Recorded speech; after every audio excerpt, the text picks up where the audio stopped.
So'zim oxirida bir hayotiy misol va shu narsa bizning masjidimizda joriy bo'lganligiga bir karra eslatib xotima yasayman. Bir yosh bola maktabda o'qir ekan, otasi vafot etib qoladi. Yetim, ya'ni balog'atga yetmagan bola vafot etsa, otasi yetim bo'ladi. Onasi vafot etsa, bola yetim bo'lmaydi. Chunki yetim degani boquvchisini yo'qotdi degani. Boqish esa otaning vazifasi. Maktabga borar ekan, qarasa onasi endi ota o'ldi, bitta farzand. Mardikorlikka chiqadi. Bolasini o'qitish kerak, kiyintirish kerak, yedirish kerak. Haligi bola onasi qiynalib, ustlari kir, sovuq kunlarda, issiq kunlarda qo'lini sovuqqa urgan bir insonning xizmatini qilayotganini chidolmasdan maktabga bormay qo'ydi. Shunda ona aytdiki, bolam, nega maktabga bormayapsan? Onajon dedi, sizni bu qiynalib topgan pulingizga o'qish xolamayman. Ko'nglim ko'tarmaydi. Keling, mayli men yosh bo'lsam ham birovning molini boqib beray, birovning uyini chopib beray, lekin sizni xizmatingizni qilay. Siz xizmat qilmang dedi. Shunda haligi onangizor mehribonlik qilib, bolam, iltimos, agar meni rozi bo'lsin desang, o'qiysan. O'qishing uchun har qanday qiyinchilikni gardanimga olaman. Shart shu. O'qishing tugagan kuni ishlamayman, ana keyin sen ishlaysan dedi. Qo'yarda qo'ymas bolasini maktabga jo'natdi. Bola niyat qilardi, ya Robbi, shu maktabda tezroq tugatib olay-yu, onam xizmatini qilay. Lekin bu hayot sinov hayoti ekan. Turli biz o'ylamagan sinovlar keladi. Haligi bola maktabni tugatish asnosida onasi ham vafot etib qoladi. Endi uni qalbida ikkita dard. O'zi otadan, endi onadan mahrum bo'ldi. Mahallada yashaydigan bir inson haligini boqib oldi, bolani. Qaramog'iga oldi. Unga ilm o'rgatdi, tadbirkorlikni o'rgatdi. Natijada haligi boy bir tijoratchiga aylanib ketdi. Uylandi, oilali bo'ldi, farzandli bo'ldi. Ana shu tijoratining ortidan kelgan dunyosidan bir ish qilsa otamning nomidan, yana bir ish qilsa onamning nomidan deb qilardi. Masjidlar qurdi, yo'llar qurdi, suvlar chiqazdi, ko'priklar qurdi. Har qilganida bitta ota navbat bilan onasini nomidan qilaverardi. Lekin dasturxonda taom yer ekan, har zamon yig'lardi. Bir kuni o'g'li so'radi, otajon, nega yig'laysiz? Nimamiz kam? Dunyongiz bo'lsa, biz bo'lsak, nima uchun yig'laysiz? Yo biron joyingiz og'riydimi?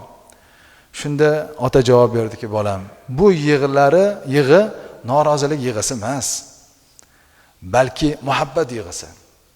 Men shuncha dunyo topdim, lekin otam, onam yo'q. Qani edi otam, onam bo'lganlarida edi, men bularni xursand qilib, yuzdagi tabassumni ko'rib, opchib bo'lsam ham ularga qarardim. Ana shu kun uchun yig'layman xolos. Boshqa narsadan norozilik yo'q dedi. Endi bu tadbirkor hali u yoqda bu yoqda yuradi. Bir kun o'zini mahallasidagi masjidlardan bir masjidga kirsa, namoz o'qib bo'lgandan keyin imom aytibdiki, bir daqiqa turinglar, bir sohibi ehsonni haqqiga duo qilaylik debdi. Da haligi insonga ishora qilib, mana shu Mahmud akani haqqiga bir duo qilaylik. Bu masjidimizga suvlar keltirib berdi. Maza qilib suv ichyapsizlar. Bu kishi sohib bo'ladi, haqqiga duo qilaylik debdi. Haligi inson yon atrofiga qarabdi, biror bir Mahmud aka degan odam bormi? Uni ham ismi Mahmud edi. Keyin domlaga aytdiki, domla uzr dedi, siz meni birontasi bilan adashtiryapsiz. To'g'ri, men xayrli ishlar qilaman, lekin aynan shu masjidga suv olib kelganim yo'q. Deganda imom aytdiki, siz Muhammad degan o'g'lingiz bormi dedi. Ha, bor dedi. Shu Muhammad suvni olib kelar ekan, otam berib yubordilar, otamning nomidan deb aytib ketdi. Biz u yog'ini bilmaymiz dedi. Duo qilishdi. Mahmud g'azab bilan uyga qaytdi. Nimaga? Shaytoniy vasvasa bilan o'g'lim o'g'irlik qildimikin? Maktabda o'qiydigan bola buncha suvni qayerdan olib keldi degan fikrga bordi. O'g'li o'qishdan kelgandan keyin qo'lidan qattiq ushadi-da, o'g'lim dedi, men nima savol bersam to'g'risini javobini berasan. Xo'p ota dedi. Falon masjidga suv olib borib berdingmi dedi. Ha dedi. Qayerdan pul olding dedi. O'g'irlik qildingmi dedi. Yo'q otajon dedi. Qayerdan olding deganda, siz hayit kunlarda, xursandchilik kunlarda ko'p pul berardingiz. Bolam, faqir bo'lgan, yetim bo'lgan do'stlaring bo'lsa xursand qilgin derdingiz. O'qituvchingni xursand qilgin deb pullar berardingiz.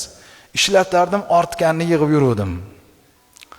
Haligi yig'ilgan pulga ancha suv berdi. Siz dasturxonda o'tirganda yig'lardingiz, ota-onam yo'q deb. Shu meni qalbimga qattiq ta'sir qildi. Qayerdan bilaman? men ham bir yoshga yetib pul topib sizga xizmat qilar vaqtimda siz yashaysizmi, o'tib ketasizmi? Men ham sizga o'xshab bolalarim oldida dasturxonda yig'lab, qani edi otam bo'lsa qani edi onam bo'lsa uni qilardim, buni qilardim deydigan kunga tushmay deb turib, tiriklik vaqtingizda siz nomingizdan ehson qildim. Siz o'tganlarning ortidan ehson qilyapsiz. Men tirikligingizda shu ishni qilishni xohladim. Agar otajon bu ishim xato bo'lsa ikkinchi marta qilmayman dedi. Mahmud yig'ladi. Darrov sajda qilib Alloh taologa shukr qildi. Dediki, ya Robbim, o'zing bergan dunyoyingni o'zingning yo'lingda ishlatganim uchun meni farzandimdan tirikligimda qaytarib qo'yding. Bugun yosh bo'lsa-da shu farzandim shunga aqli yetib meni xursand qilmoqchi bo'libdi. Bu seni fazling, seni irodang, seni qadaring. Ya Robbi, bolamga ham umr ber, menga ham umr ber. Bolam kelajakda saxiy bir boy bo'lsin-u, meni ko'zimni quvontiradigan ishlarni qilsin deb Robbisiga duo qildi. Payg'ambarimiz sollallohu alayhi va sallam ana shu insonni holatiga tushadigan, ana shu insonni farzanddek solih farzandli bo'lishligimiz uchun bizni 14 asr oldin da'vat qildilar, vasiyat qildilar, nasihat qildilar. Shunday farzand qoldiringki, ortingizdan duo qilsin dedi. Alloh taolodan so'raymiz, farzandlarimizni solihlardan qilsin, solihalardan qilsin. Tirikligimizda ham bizni ko'zimizga quvonch bo'lsin.